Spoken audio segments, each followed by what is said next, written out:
Voici notre dernière arrivée, une Ferrari F355 Berlinetta de 1998. Bienvenue dans cette vidéo de présentation. Pour parler de la F355, elle remplace la 348. Elle présente quelques similitudes niveau mécanique, on va le voir par la suite. La nôtre est une version Berlinetta, donc une version coupée, avec le toit fixe.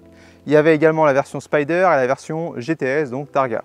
A savoir que celle-ci est une française d'origine, elle a été livrée neuve en décembre 97 par Charles Pozzi et puis mise en circulation en janvier 98. C'est donc une des toutes dernières de la production car ça s'est arrêté en 98. Sous le moteur, on retrouve donc le V8 de la 348, donc un V8 3,5 litres qui développe ici 380 chevaux, accouplé sur ce modèle à une boîte mécanique avec la fameuse grille et on a une boîte à 6 rapports ici. Donc, ce qui en fait une voiture assez appréciable et recherchée. Et ce V8 donc est tiré de la 348, sauf qu'ici, il y a 5 soupapes en tête qui lui vaut son nom, donc 355, 3,5 litres, 5 soupapes en tête. C'était la majeure différence donc avec le moteur de la 348. Ça augmente légèrement la cylindrée, mais c'est exactement le même moteur. Et donc vous voyez, ça ne respecte pas forcément la même nomenclature que les précédentes, 3,4 litres, 8 cylindres par exemple pour la 348. Ici, le dernier chiffre évoque le nombre de soupapes. Sa couleur extérieure, vous le voyez, c'est un rouge Rosso Corsa, la couleur Ferrari par excellence. L'intérieur est en cuir tout noir, donc que ce soit tableau de bord, habillage de porte, etc. Les moquettes sont également noires. La peinture, vous voyez, présente d'un bel effet. Elle a en effet connu donc un voile de peinture en 2018 notamment et est restée aujourd'hui dans un parfait état. Elle est montée, comme vous voyez, sur les belles jantes d'origine en 18 pouces. Nous avons un dossier complet avec la voiture, avec les différents donc, carnets et la jolie trousse en cuir. Ce dossier nous permet de dénombrer un total de 5 propriétaires depuis sa livraison en 98.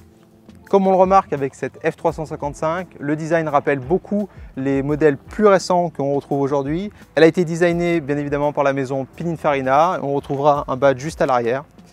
Les entrées d'air qu'on retrouve sous les portes, également typiques de la F355.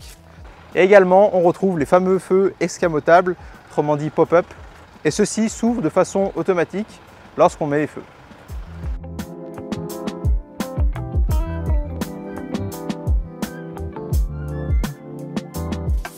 Regardez-moi cet intérieur tout en cuir, donc avec le volant à 4 branches, ici pareil assez spécifique à 355, différent donc des volants 3 branches qu'on a pu avoir notamment sur la 328. On retrouve également la fameuse grille en H à 6 rapports avec le pommeau en aluminium. Comme vous pouvez le voir, maladie sur les Ferrari de cette génération-là, les différents plastiques qui sont relativement de mauvaise qualité et qui forcément vieillissent un petit peu mal. Mais évidemment, ça peut se reprendre assez facilement. Donc, toute la sellerie, comme vous pouvez voir, est en très bon état. Elle est d'origine. On suppose qu'il y a juste 2-3 éléments qui ont été refaits, notamment la casquette de tableau de bord, ainsi que ces petites parties à l'airbag. Le pédalier est également en aluminium et on retrouve les pieds un petit peu décalés sur la droite, puisqu'on a donc ici le passage de roue, donc que ce soit des deux côtés, passager et conducteur. On retrouve également les différents nanomètres avec cette console centrale sans en fait support dessous qui est assez typique et qu'on retrouve également sur les designs plus modernes aujourd'hui. Donc on a une petite horloge, le carburant et ainsi que la pression d'huile. Et sur celle-ci, on retrouve également la suspension sport, donc on active juste ici et qui nous affiche un petit voyant sur le tableau de bord, nous indiquant donc qu'on a bien sélectionné la suspension sport. Donc les sièges peuvent s'avancer comme ceci et à l'arrière, on retrouve ici une sorte de petite boîte à gants et à l'arrière donc la petite pochette également pour gagner de la place, étant donné qu'on n'a pas énormément de place. À l'arrière en tout cas on n'en a pas du tout. Et à l'avant on a un petit coffre qui permet aussi de ranger quelques affaires. Voici donc sous ce capot moteur le fameux donc, moteur V8 3,5 litres qui fait 380 chevaux, comme je disais accouplé à une boîte mécanique. Particularité de la 355, il y a eu deux types d'injection et deux types de gestion en fait, du moteur. Le fameux système 2.7 et le système 5.2. Ici, donc, tous les modèles après 96 sont des 5.2. Alors, quelle est la différence niveau moteur? C'est qu'en fait, sur la 5.7, il y a une monogestion des deux bancs, c'est-à-dire qu'ils sont tous les deux donc, gérés par un seul système. Tandis que sur la 2.7, chaque banc est géré par un système. Chaque système présente ses spécificités et chacun y trouvera des avantages et des inconvénients. Forcément, la double gestion permet de mieux localiser une panne. Par exemple, si vous avez un problème, parce qu'au tableau de bord, en fait, ça va vous afficher tel banc ou tel banc est défectueux. Vous pensez que c'est telle ou telle pièce, vous avez juste à intervertir et ça vous dira que c'est sur l'autre banc.